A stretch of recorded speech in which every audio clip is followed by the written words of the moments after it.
नमस्कार, मैं अश्विनी वानखेड़े और स्वागत है आपका कृषि न्यूज में। क्विज कंपटीशन के आज के इस सवाल के लिए हमारे साथ आखिरी तक बने रहें। आइए पहले रुक करते हैं हेडलाइंस की ओर।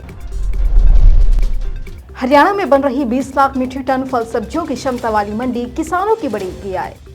महाराष्ट्र में 21,000 मवेशियों की मौत, मत्स्य पालन मंत्री ने मृत्यु दर पर रोक लगाने के दिए निर्देश।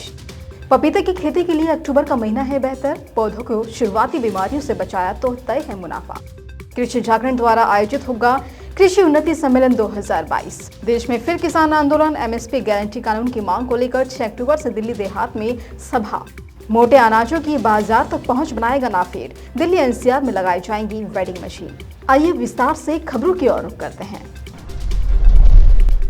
हरियाणा के कृषि मंत्री जेपी दलाल ने बागवानी, सब्जी उत्पादन और कृषि क्षेत्र में नई तकनीक की जानकारी लेने के लिए यूरोप के डेलीगेशन के साथ स्पेन की होलसेल फल और सब्जी मार्केट मेका मैड्रिड का दौरा किया और इस दौरान कृषि मंत्री के साथ अतिरिक्त मुख्य सचिव डॉक्टर सुमित्रा मिश्रा भी मौजूद रहीं। उन्होंने बताया कि इस मार्केट का अधिकांश क्षेत्र हरियाणा सरकार द्वारा प्रस्तावित गन्नौर की फल मंडी जैसा है। हरियाणा सरकार द्वारा 500 एकड़ से अधिक क्षेत्र में गन्नौर में इसी तरह की मार्केट बनाई जा रही है और इस मार्केट की प्रति वर्ष 20 लाख मीट्रिक टन फल और सब्जियों की क्षमता होगी। महाराष्ट्र में लंपी स्किन डिजीज का खतरा बढ़ता ही जा रहा है और इससे राज्य के पशुपालक काफी परेशान हैं। सोलापुर के निर्जन भवन में लंपी स्किन डिजीज पर डॉक्टरों की स्टेट टास्क फोर्स की बैठक को संबोधित करते हुए पशुपालन डेयरी विकास मंत्री राधाकृष्ण विखे पाटिल ने डॉक्टरों को लंपी रोग की रोकथाम के लिए आवश्यक कदम उठाने के निर्देश दिए। उन्होंने कहा कि संक्रमण के मामले में मृत्यु दर को कम करने के लिए सावधानी पूर्वक योजना बनाने के निर्देश दिए हैं। राज्य में अब तक इस रोग से 21,000 मवेशियों की मौत हो चुकी है। पपीते की खेती किसानों के लिए फायदे का सौदा है। असल में पपीता नकदी फसल है जो किसानों को आर्थिक तौर पर मजबूती प्रदान करता है। ऐसे में बीते कुछ दशकों में किसानों का रुझान पपीते की खेती की तरफ काफी बढ़ गया है और इस संबंध में वरिष्ठ फल वैज्ञानिक डॉक्टर एसके सिंह ने बताया कि पपीते की खेती के लिए अक्टूबर का समय सबसे अनुकूल है। मसलन किसान इस समय पपीते का पौधा खेत में रोप सकते हैं, लेकिन इसके साथ ही किसानों को पपीते के पौधे की देखभाल भी करनी होती है। अगर पपीते के पौधों को शुरुआत में रोगों से नहीं बचाया तो पौधा खराब हो सकता है। कृषि जागरण द्वारा 17 और 18 अक्टूबर को school of pharmacy ground Centurion University of Technology and Management Pitamahal Raigarh में कृषि उन्नति सम्मेलन 2022 का आयोजन किया जाएगा, जहां इस आयोजन में लगभग 10 एनजीओ भाग लेंगे और लगभग 3,000 किसान इस कार्यक्रम में शामिल होंगे।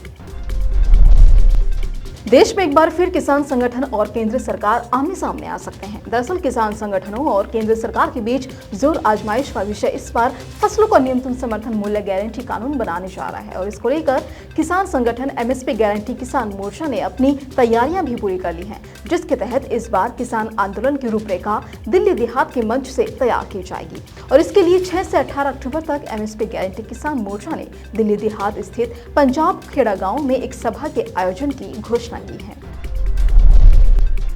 मोटे अनाजों की तकदीर बदलने जा रही है। बेहतर पौष्टिक गुणों से भरपूर मोटे अनाज देश में लंबे समय से हाशिए पर थे, लेकिन मोदी सरकार के प्रयासों के बाद मोटे अनाजों को अंतर्राष्ट्रीय स्तर पर नई पहचान मिलने जा रही है, जिसके तहत साल 2023 को संयुक्त राष्ट्र ने इंटरनेशनल ईयर ऑफ मिलेट के रूप में मनाने का फैसला किया है और इसी कड़ी में केंद्र सरकार ने देश में मोटे अनाजों को बढ़ावा देने और उनकी बाजारों तक पहुंच सुनिश्चित कराने के लिए काम करना शुरू कर दिया है, जिसमें भारतीय राष्ट्रीय कृषि सहकार विपणन संघ लिमिटेड की एक अहम भूमिका तय की गई है, जिसको लेकर नेफेड और कृषि व किसान कल्याण मंत्रालय के बीच एक करार हुआ है। दिल्ली एनसीआर में मोटे अनाज आधारित वेंडिंग मशीन की स्थापना की जाएगी। वहीं दोनों संस्थान पूरे देश में अधिकतम मूल्य निर्माण और मोटे अनाज आधारित उत्पादों के लिए समर्थन, संगठित प्रचार, बाजार और प्रभावी बाजार संबंध स्थापित करेंगे। महाराष्ट्र में त्योहार की वजह से फूलों की मांग काफी बढ़ गई है। फूल उत्पादकों के लिए त्योहारी सीजन खुशियां लेकर आता है। आवक कम है, इसलिए कुछ किसानों को अच्छा दाम मिल रहा है, लेकिन जिन किसानों की फसल बारिश की वजह से तबाह हो गई है वो काफी परेशान है और इस समय पुणे की फूल मंडी में काफी रौनक है। दशहरे के मौके पर गेंदा, गुलाब, गुड़हल का फूल और सफेद गुलदाउदी मोगरा के फूलों की अधिक मांग है। फूलों की मांग अब दिवाली तक कायम रहेगी, जिससे उन्हें अच्छी कमाई होने की उम्मीद है। आईएमडी के मुताबिक दिल्ली में 6 अक्टूबर को बारिश का पूर्वानुमान है। वहीं न्यूनतम तापमान 22 डिग्री और अधिकतम तापमान 30 डिग्री रह सकता है। मौसम विभाग की माने तो दिल्ली में 9 अक्टूबर तक बादल छाए रहेंगे और बारिश की गतिविधियां देखने को मिल सकती हैं। वहीं दिल्ली में 11 अक्टूबर तक बारिश के बने रहने के आसार हैं और इस बीच न्यूनतम तापमान 21 से 22 डिग्री सेल्सियस बना रह सकता है और अधिकतम तापमान 30 से 33 डिग्री सेल्सियस के बीच रह सकता है। और आज एफटीबी ऑर्गेनिक के क्विज कंपटीशन में आपके लिए सवाल है कि चौड़े आकार वाले खेतों पर यंत्रों तरीके से की जाने वाली खेती को क्या कहा जाता है। और आपके ऑप्शन है नंबर 1 गहन कृषि, नंबर 2 विस्तृत कृषि, नंबर 3 बागवानी कृषि और नंबर 4 गहन जीविका कृषि। तो देरी किस बात की, फटाफट से आप हमें इसका जवाब आपकी स्क्रीन पर दिख रहे मोबाइल नंबर 8800023204 पर SMS कर बताएं और जीते एफटीबी ऑर्गेनिक के डिस्काउंट कूपन्स और ढेरों इनाम। इसी तरह की अन्य खबरों के लिए जुड़े रहिए कृषि जागरण के साथ। धन्यवाद।